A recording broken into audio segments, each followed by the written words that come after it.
Guitar is an awesome instrument full of techniques that you only can see on the guitar, you cannot see in other instruments, and I decided to separate 10 of these unique techniques that can only be found in the guitar in a lovely video for you guys today.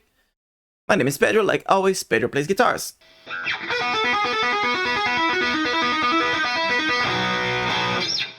So in this video we're gonna talk about plenty of guitar techniques, and the first one that I would like to mention is the great technique of leaving a like in this video that will help me, will help you improve the guitar, and maybe you can find something interesting that you didn't know about the guitar tonight.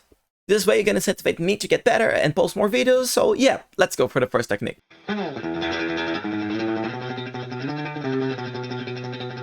So the first technique with a simple concept but not as simple to apply, it's alternate picking. Yeah, I know. Alternate picking can go scenes from, or something more like, I don't know.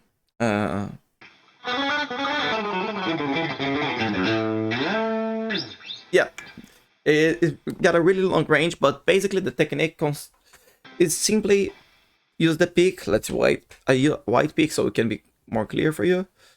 Ooh. Up and down. Or down and up. So you don't have to do like a only strokes down. You can do something like more.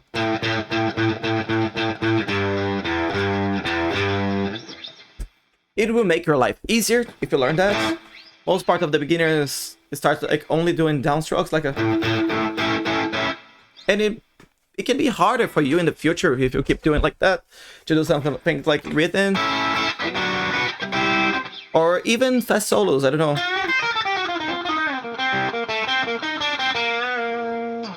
So this is the first technique that I would like to tell you. Remembering that I put in this list of techniques that you can find on other instruments, because in a trumpet you can blow and suck. Sounds suspicious. You can't blow and suck. In the piano you can put the you can't plug the tile up and down, which is always down. So yeah, it's an interesting technique to talk about.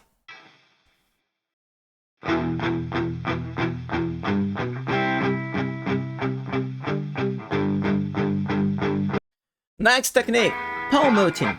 Okay, since the popularization of the blues, a really common style of playing would get like a more and more popular, something like that.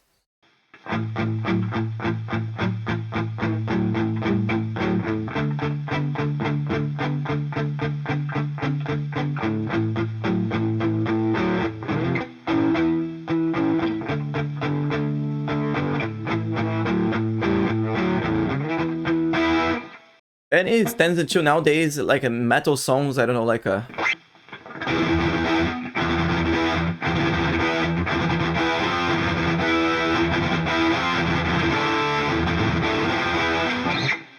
this more muted sound. It's given when we press our hand between the beginning of the string. Try to not put too far or not too out.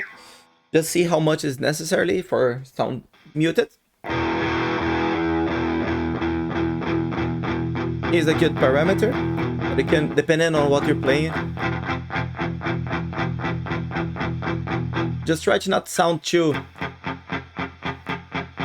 or you're gonna lose all the sound of your guitar. It can be used for any genre, in any style of playability. So it ended up being a really versatile technique. It's for every genre and everything, and it's only on the guitar.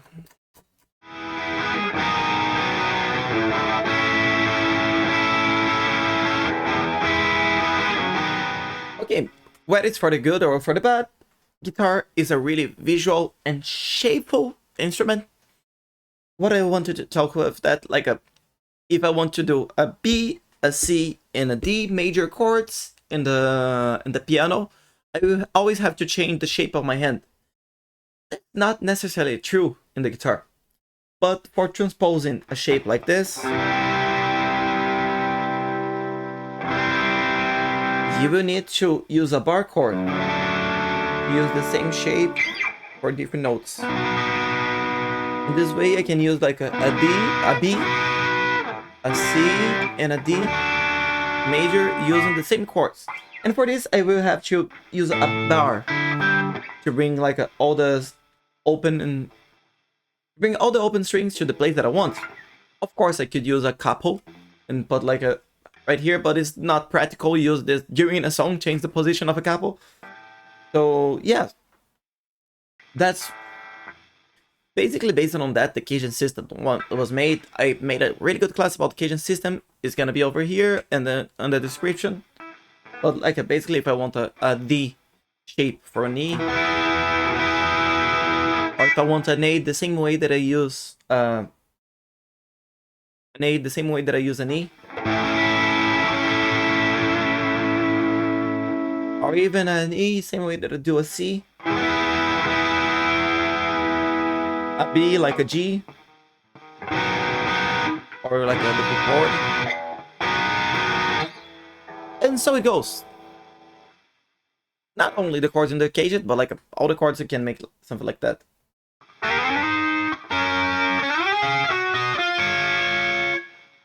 Okay, the next technique are slides. And yeah, I'm talking about slides doing with the finger like, and not slides doing like with this device called slides that help us doing a really smooth slide, something like a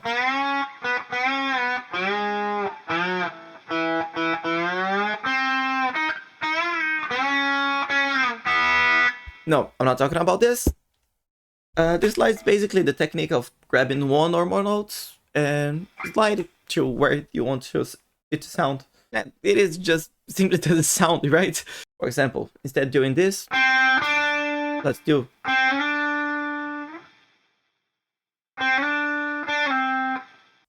Really simple, really easy, and it's really useful. You don't have like many licks made only with slides, but slides are almost in every lick. Yeah, interesting, right? You can quote, I don't know, Guns.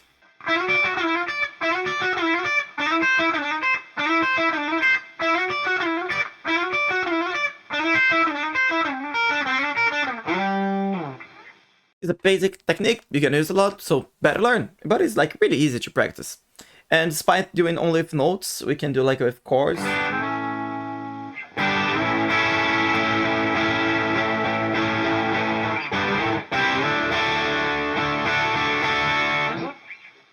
With double stops.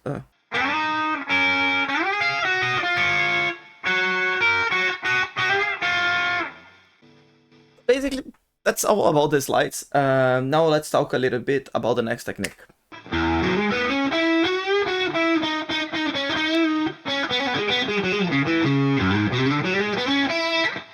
The next technique is hammer-on. Is basically you hammer the next note without plucking it, so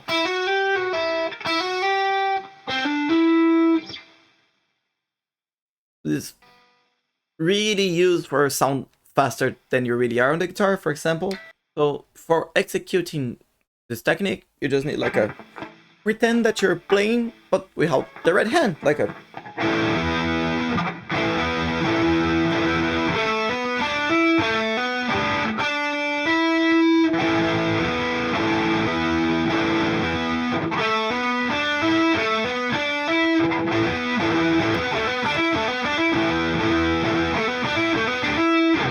really simple, right? So basically the next technique is the same idea, but in reverse. Yeah, let's go.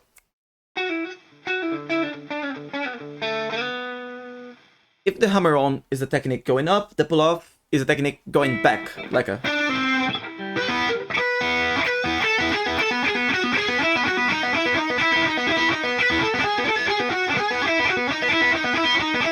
And the combination of the hammer-on and the pull-off is really interesting because it gives like this fast pace speeding licks and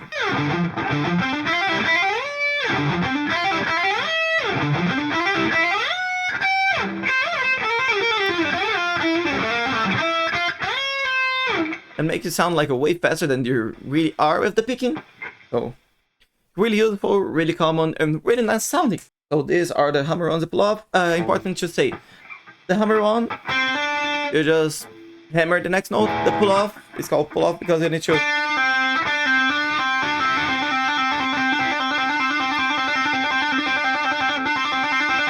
You need to pull off like you're plucking, not like with the other thing.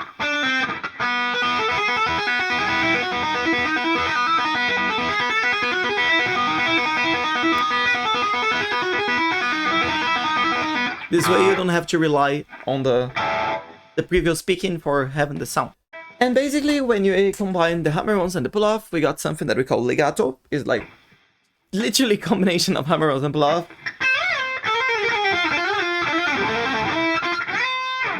Yeah.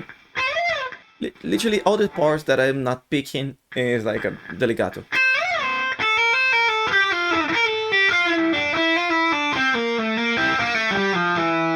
All of this legato. And the next technique is when you're playing and you grab your thumb and leave the thumbs up for this video, this awesome video that I'm producing with. Yeah, I'm putting way more effort than I thought that I would put. And yes, if you appreciate this kind of video, if you appreciate the techniques that I'm showing for you guys, leave the like. Please, it motivates me so much, and let me know in the comments. By this time, you already know what you like and what you don't like in my channel. Let me know. I want to get better. I want to get better. That's all that I want. Thank you guys. Okay, let's go now for the next technique.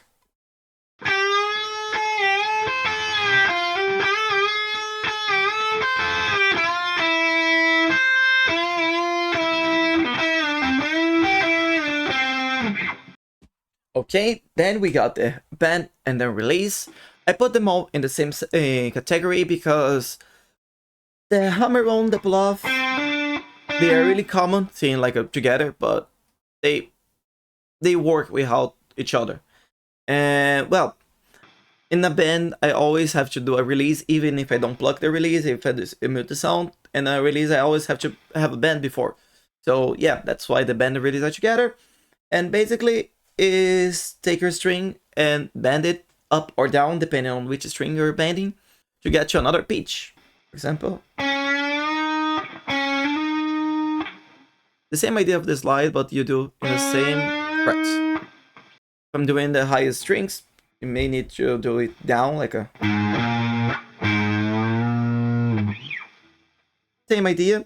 Important to say that you're not bending your fingers, you're bending your wrist.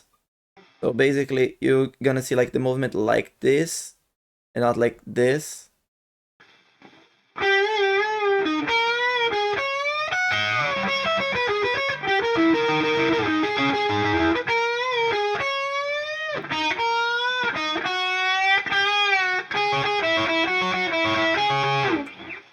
And if the bend is coming up, the release is coming down. Basically the same idea. You're gonna grab here from a pitch and try to go down to another. The challenge here in the release is finding the right pitch that you're gonna start, but then you're gonna stop in the right pitch always because you're in the frets. You got while the bend is the complete opposite. You start always in the right note, but you need to pay attention to stop in the right note too. And we also can do this together like a...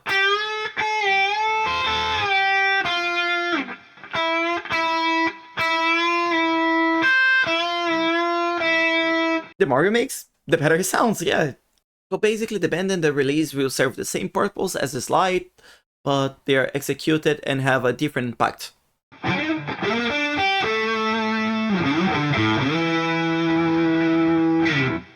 Okay, the vibrato is very similar to the bend, but instead doing like a up, you do just vibrating the string, yeah. You can do this like to the sides too, but it's not that common, and it enhances a lot of your solos. So if you're doing like a bend or even like a note and want to give some emphasis on that note, like a...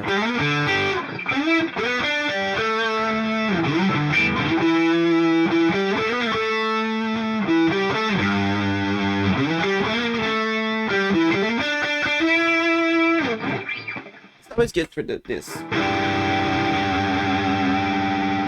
Yeah, I don't have much to talk about the vibrato. It's pretty easy, and if you do already dominated the band and the release, it's gonna be way easier.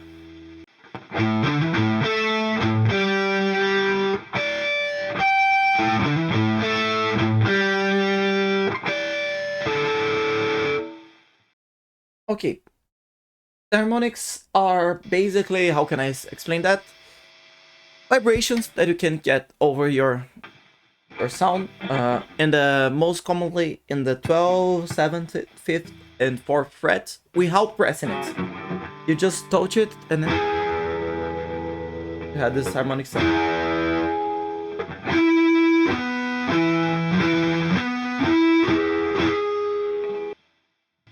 Really beautiful sounding. Usually, if they are in the 5th or in the 12th, they're gonna have the same note as the string that they're playing, but just 2 octaves of difference. Here, and then referring to this, you're gonna have referring to this. You're gonna have here. We're gonna have another octave of the 5th. Yeah, and here we're gonna have the third, the major third. Yeah.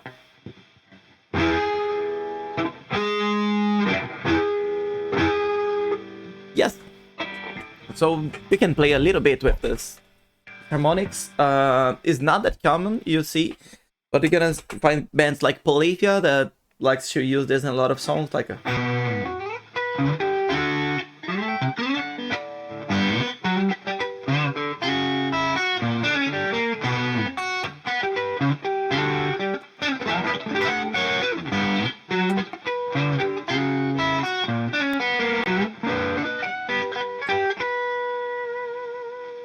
something like that. I can't remember exactly how it was. It was like, yeah, something like that. Something in those lines, but yeah, the important is that there are not many bands who use things like this. You can put Oasis in the Stop Crying Your Heart Out.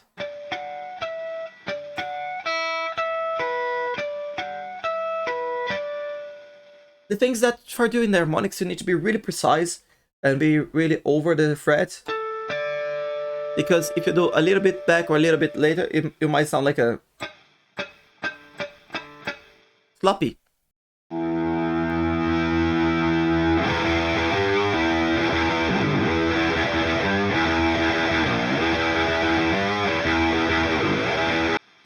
Another technique exclusively on the guitar, and it's really easy to apply, is the volume swell. Well, basically every electric guitar got the volume pot here, and you can do cool things like you give like this.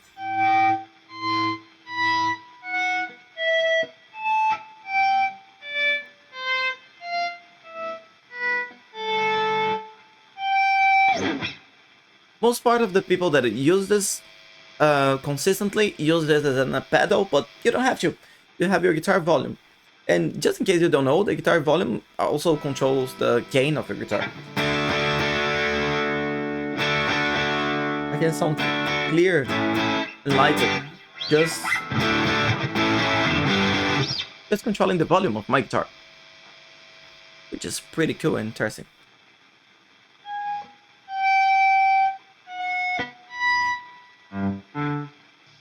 This way I can have like a cello sound with my guitar, and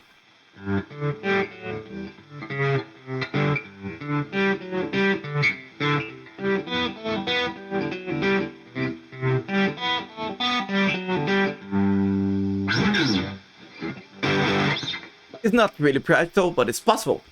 That's what it's about. And I put in this list because most part of the instruments you don't have a volume control by your hands, and even if it's not like that really useful, even if it's not used a lot, it's useful. So yeah, if you may need, like I should do, I don't know, you're playing My Chemical Romance.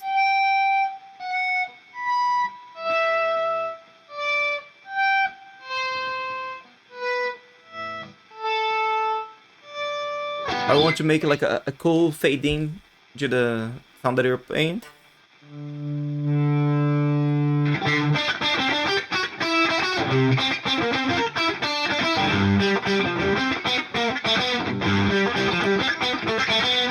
You're more than welcome.